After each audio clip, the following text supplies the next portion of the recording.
বাংলাদেশের পর্যটন মানচিত্রে যেসব স্থান সবচেয়ে বেশি আলো ছড়িয়েছে, বান্দরবনের নীলগিরি পাহাড় তাদের মধ্যে অন্যতম।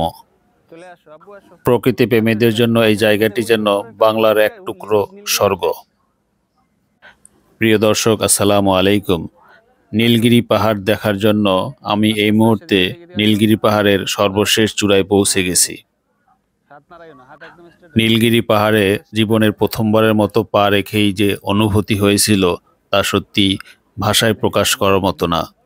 চারপাশে মেঘের ভেলা, ঠান্ডা হাওয়া আর পাহাড়ের কোলে দাঁড়িয়ে থাকা সবকিছু মিলিয়ে এক স্বপ্নময় মুহূর্ত।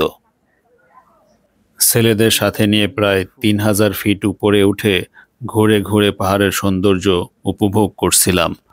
যত উপরে উঠছিলাম ততই বদলে যাচ্ছিল দৃশ্যপট। বান্দরবন জেলার এই নীলগিরি পাহাড়ের চূড়ায় যাওয়ার যাত্রাটা ছিল এক দুঃসাহসিক অভিযান, বিশেষ করে আমার পরিবারের জন্য।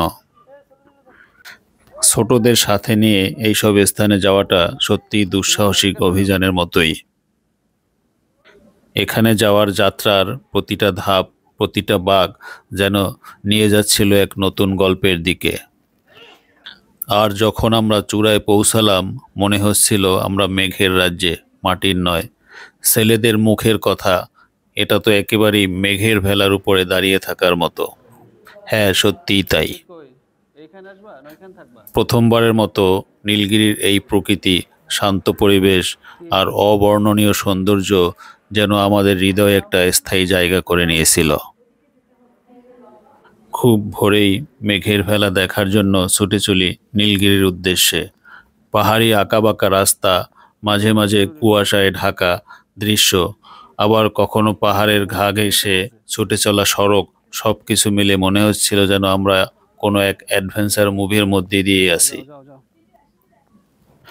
নীলগিরি পাহাড়ের চূড়ায় পৌঁছে যা দেখলাম তা জীবনে কোনোদিন ভোলার নয়। চারপাশে সাদা মেঘ, নিচে সবুজে ঢাকা বন, দূরে দূরে পাহাড়ি সারি। মনে হচ্ছিল আমরা যেন সত্যি মেঘের ভেলার উপর দিয়ে দাঁড়িয়ে আছি। সকালের বাতাসের ঠান্ডা ছোঁয়া, গায়ে হালকা কম্পন আর চোখে বিস্ময়ের ছাপ, এক অনন্য অভিজ্ঞতা। এই নীলগিরি পাহাড় অবস্থিত বান্দরবন জেলার থানচি রোডে, বান্দরবন শহর থেকে প্রায় 46 কিলোমিটার দূরে। নীলগিরি পাহাড়ের উচ্চতা প্রায় 2200 থেকে 2700 ফুট, কিছু তথ্য অনুসারে প্রায় 3000 ফিট পর্যন্ত।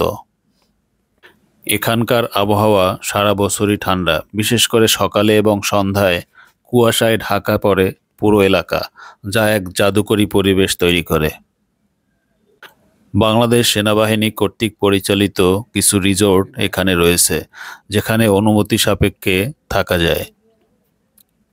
নীলগিরির এই যাত্রাপথে প্রতিটি ধাপে ছিল উত্তেজনা, প্রতিটি বাঁকে ছিল প্রকৃতির নতুন চমক। যারা এখনো যাননি তাদের বলবো, একবার ঘুরে আসুন এই নীলগিরি থেকে। জীবনের এক বিশেষ অধ্যায় হয়ে থাকবে এই সফর।